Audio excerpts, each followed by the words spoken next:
सभी का स्वागत है रॉयल करियर के इस यूट्यूब चैनल पे। अभी हम लोग इस क्लास में देखेंगे क्लास 10th के साइंस यानी हम लोग बायोलॉजी के ऑब्जेक्टिव क्वेश्चन को, जिसका चैप्टर होगा आपका 1। इसका नाम है आपका जैव प्रक्रम। काफी महत्वपूर्ण चैप्टर है आपका। यहाँ से हम लोग 35 क्वेश्चन देखने वाले हैं इस क्लास में। तो आप लोग पूरा आखिर तक बने रहिएगा। हर एक क्वेश्चन का आंसर आप लोग भी बताइएगा। बहुत अच्छे अच्छे क्वेश्चन यहाँ पे लेके आए हैं। चलिए हम लोग बिना समय के बाद हुए आज की क्लास को शुरू करते हैं और देखते हैं आज की क्लास का पहला क्वेश्चन। पहला क्वेश्चन में कहा गया पौधों में वाष्पोत्सर्जन किस भाग में होता है। ऑप्शन है आपका जड़ में, तना में, पत्ता में और फूल में। तो वाष्पोत्सर्जन जो है वो कहाँ होता है, तो ये होता है आपके पत्ते में यानी कि पत्ता में। ऑप्शन नंबर सी इसका राइट आंसर होगा। फिर हम लोग दूसरा नंबर क्वेश्चन देखते हैं। दूसरा नंबर क्वेश्चन में कहा गया आपका मानव रक्त में उपस्थित यूरिया की सामान्य मात्रा होती है। मानव रक्त में यूरिया कितने होते हैं ये बतानी है आपका। ऑप्शन ए में है 100 mg, ऑप्शन बी है 20 mg, सी में है 30 mg और डी में आपका है 40 mg। इसका जो राइट आंसर होगा वो होगा आपका 20 mg यानी कि 20 mg जो है मानव रक्त में यूरिया की मात्रा होती है आपकी 20 mg। चलिए तीसरा क्वेश्चन देखते हैं हम लोग। तीसरे नंबर क्वेश्चन में कहा गया है श्वसन क्रिया के दौरान कितनी प्रतिशत ऊर्जा ताप के रूप में निष्कासित होती है यानी निकलती है। श्वसन जब हम लोग करते हैं तो श्वसन क्रिया के दौरान कितनी प्रतिशत ऊर्जा जो है ताप के रूप में निरूपित होती है, निष्कासित होती है। ऑप्शन ए में है 20%, ऑप्शन बी है आपका 40%, ऑप्शन सी है 60, ऑप्शन डी है आपका 80%। इसका आंसर क्या होगा आपका। ऑप्शन नंबर ए होगा आपका 20%। चलिए हम लोग अगले क्वेश्चन पे आते हैं। क्वेश्चन नंबर आपका हो जाएगा 4। ये रहा आपका 4 नंबर क्वेश्चन। इसमें कहा गया, चौथा नंबर क्वेश्चन में कहा गया मनुष्य में वृक्क यानी किडनी एक तंत्र का भाग है जो संबंधित है। यानी कि वृक्क है यानी किडनी जो आपका है, किडनी जो है वो किससे संबंधित है आपको बतानी है। पोषण से, श्वसन से, उत्सर्जन से या परिवहन से। इसका आंसर क्या होने वाला है होगा आपका ऑप्शन नंबर सी उत्सर्जन से। और एक मनुष्य में कितनी किडनियां होती हैं, 2 होती हैं। फिर हम लोग आगे देखते हैं अगला क्वेश्चन। क्वेश्चन नंबर है आपका 5 नंबर। 5 में कहा गया, देखिएगा थोड़ा सा, दिख रहा होगा आपको क्वेश्चन। क्वेश्चन नंबर 5 में कहा गया पौधों के वायवीय भागों से जल के निष्कर्षण की क्रिया क्या कहलाती है। पौधों के वायवीय भागों से जल के निष्कर्षण की क्रिया क्या कहलाती है। ऑप्शन ए है आपका परागकण, ऑप्शन बी है आपका निषेचन, ऑप्शन सी है आपका विसरण, ऑप्शन डी है आपका वाष्पोत्सर्जन। इसका सही आंसर क्या होगा आपका ऑप्शन नंबर सी वाष्पोत्सर्जन। चलिए हम लोग छठा नंबर क्वेश्चन देखेंगे। इसमें हम लोग कुल मिला के आपके 35 क्वेश्चन देखेंगे। तो जो अब तक क्लास को लाइक नहीं किए लाइक जरूर कर दीजिएगा। 6 में कहा गया वह प्रक्रम जिसके द्वारा शरीर में ऊर्जा का उत्पादन होता है उसे क्या कहते हैं। जिसके द्वारा शरीर में ऊर्जा का उत्पादन होता है उसे हम लोग क्या कहते हैं। श्वसन कहते हैं, पोषण कहते हैं, उत्सर्जन कहते हैं या उत्तेजनशीलता कहते हैं। इसका जो आंसर होगा वो होगा आपका श्वसन। क्या होगा आपका, श्वसन से ही हमारे शरीर में ऊर्जा की उत्पत्ति होती है। चलिए हम लोग आगे बढ़ते हैं अगले क्वेश्चन पे। क्वेश्चन नंबर होगा आपका 7वां नंबर। 7 नंबर में कहा गया कौन सी क्रिया सभी जीवों के लिए अनिवार्य है। कौन सी क्रिया सभी जीवों के लिए अनिवार्य है, वह आपका प्रकाश संश्लेषण ऑप्शन ए में, ऑप्शन बी में वाष्पोत्सर्जन, ऑप्शन सी है आपका श्वसन, ऑप्शन डी में आपका चलन। तो श्वसन जो है आपका सभी जीवों के लिए, देखिए बात रही जीव की है ना, पादप की बात नहीं हो रही है। ये प्रकाश संश्लेषण किसमें होता है, ये आपका होता है पादप में। किसमें होता है, ये होता है पादप में। वाष्पोत्सर्जन लिखा होता है पादप में होता है। तो श्वसन जो है सभी जीवों के लिए अनिवार्य होता है। चलिए हम आगे बढ़ते हैं 8वें नंबर क्वेश्चन पे। 8वें में कहा गया आपका, देखिए 8वें में कहा गया है कि मैग्नीशियम पाया जाता है। मैग्नीशियम पाया जाता है किसमें, मैग्नीशियम पाया जाएगा क्लोरोफिल में, लाल रक्तकण में, वर्णी लवक में या श्वेत रक्तकण में। तो ये मैग्नीशियम जो पाया जाता है वो होगा आपका क्लोरोफिल में, यानी कि ऑप्शन नंबर आपका ए होगा इसका सही आंसर।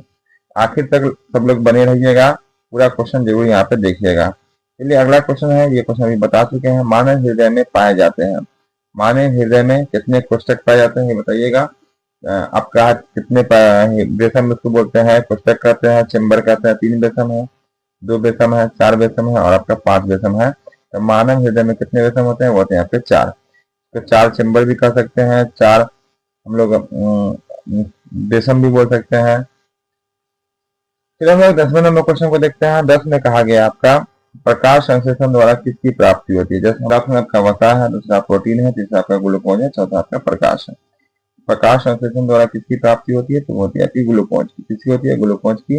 और ग्लूकोज का जो फॉर्मूला होता है आपका C6H12 और आपका होता है O6। ठीक है, फिर हम आगे बढ़ते हैं अगले क्वेश्चन पे। अगला क्वेश्चन आपका क्वेश्चन नंबर रहेगा 11। 11 नंबर में कहा गया, देखिएगा ध्यान से और आखिर तक जरूर देखिएगा। इसमें कहा गया कोशिका झिल्ली किस प्रकार की झिल्ली है?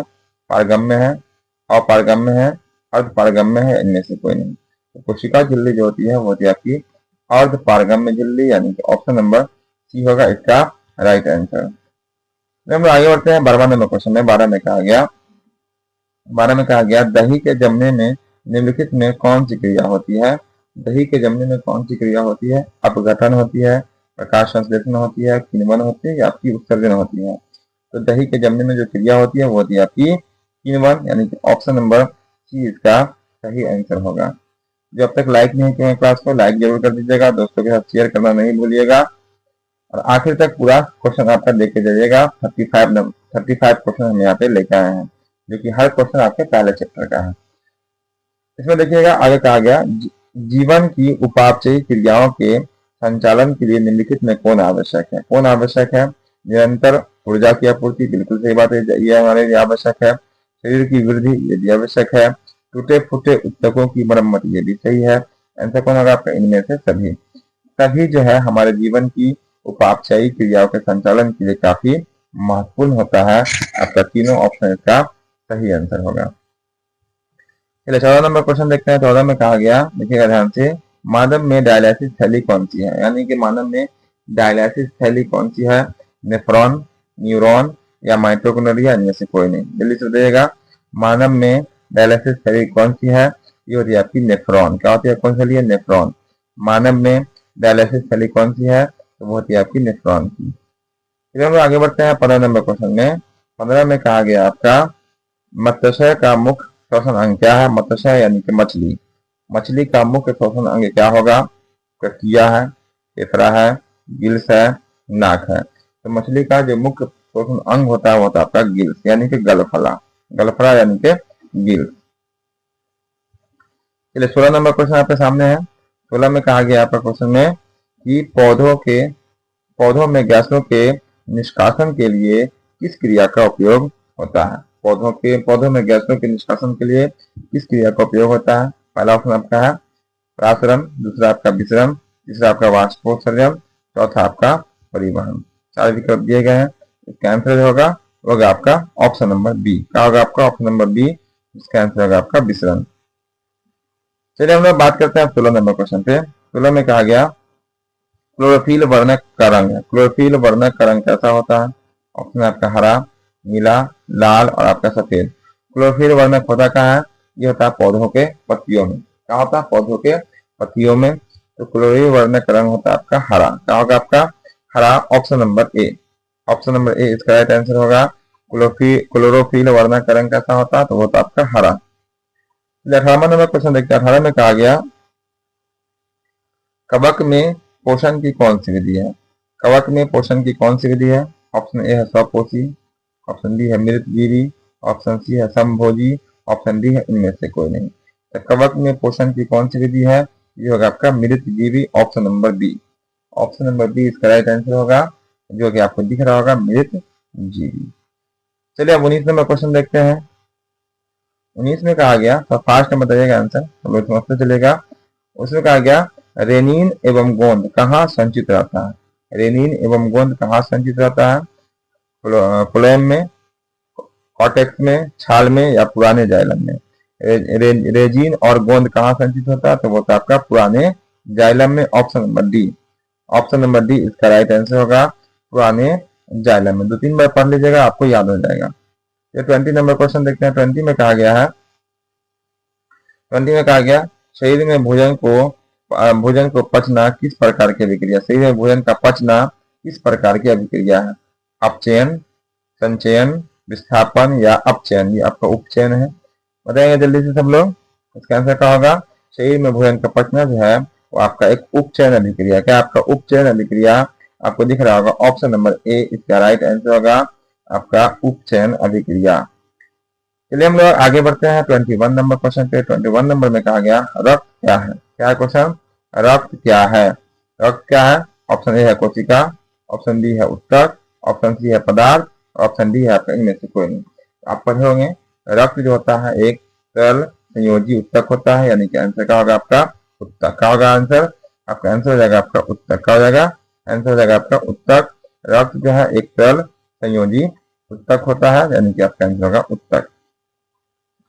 चलिए हम लोग आगे बढ़ते हैं। ऑप्शन नंबर हो जाएगा आपका, सॉरी क्वेश्चन नंबर हो जाएगा आपका 22 नंबर। 22 में कहा गया निम्नलिखित में कौन उत्सर्जी अंग है। उत्सर्जी अंग बतानी है। पहला ऑप्शन आपका है वृक्क यानी किडनी, ऑप्शन बी है अग्नाशय, ऑप्शन सी है आंख, ऑप्शन डी है इनमें से कोई नहीं। आपका जो उत्सर्जी अंग है वो आपका वृक्क यानी कि किडनी। क्या आपका वृक्क यानी किडनी, इसकी संख्या कितनी होती है, ये होती है 2। चलो 23 नंबर। 23 नंबर में कहा गया रक्षी कोशिकाएं पाई जाती है। रक्षी कोशिकाएं कहाँ, रक्षी कोशिकाएं पाई जाती है, तो रक्षी कोशिकाएं कहाँ पाई जाती है बतानी है। ऑप्शन ए है जड़ में, ऑप्शन बी है पत्तियों में, ऑप्शन सी है फूलों में, ऑप्शन डी है फलों में। तो रक्षी कोशिकाएं कहाँ पाई जाती है, सही उत्तर होगा आपका पक्षियों में। क्या होगा आपका, रक्षी कोशिकाएं कहाँ पाई जाती है, इसका आंसर होगा आपका पक्षियों में। इतना क्लियर है। चलिए हम लोग आगे बढ़ते हैं 24 नंबर में। 24 नंबर क्वेश्चन में कहा गया इथाइल अल्कोहल किस प्रकार के शोषण से बनता है। इथाइल अल्कोहल किस प्रकार के शोषण में बनता है, वायवीय में, अवायवीय में, दोनों में, या इनमें से कोई नहीं। तो इथाइल अल्कोहल जो बनता है वो बनता है अवायवीय शोषण में। किसमें बनता है, अवायवीय शोषण में, यानी कि ऑप्शन नंबर बी इसका सही आंसर होगा। चलिए हम लोग आगे बढ़ते हैं 25 नंबर क्वेश्चन पे। 25 नंबर क्वेश्चन में कहा गया मनुष्य के सांस लेने और छोड़ने की क्रिया को क्या कहते हैं। मनुष्य के सांस लेने और छोड़ने की क्रिया क्या कहते हैं, श्वासोच्छ्वास, श्वसन, निःश्वसन या उत्सर्जन। आंसर क्या होगा आपका, ऑप्शन नंबर ए श्वासोच्छ्वास इसका सही आंसर होगा। सांस लेने और सांस छोड़ने को कही जाती है श्वासोच्छ्वास, यानी कि ऑप्शन नंबर ए। चलिए हम लोग आगे बढ़ते हैं 26 नंबर में। 26 नंबर में कहा गया यहाँ पर रक्त में आयरन की कमी से होने वाला रोग कौन सा है। रक्त में आयरन की कमी से कौन सा रोग होगा, ऑप्शन है टीबी, ऑप्शन बी है मधुमेह, ऑप्शन सी है एनीमिया, ऑप्शन डी है उच्च रक्तचाप। इसका आंसर होगा आपका एनीमिया। रक्त में आयरन की कमी से होने वाला रोग क्या होगा, एनीमिया रोग, है ना। और मधुमेह जो है वो इंसुलिन की कमी से होता है। चलिए हम लोग 27 नंबर क्वेश्चन देखते हैं। चलिए 27 आपके सामने है। इसमें कहा गया पादप में जाइलम उत्तरदायी है।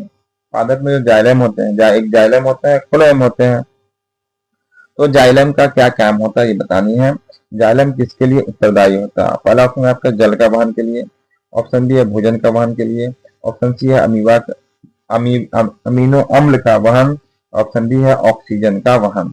तो जाइलम जो होता है वो जल का वहन करती है और फ्लोएम जो है वो भोजन का वहन करता है। याद रखिएगा, जौ से जाइलम, जौ से जल। याद रखिएगा, जौ से जाइलम, जौ से जल।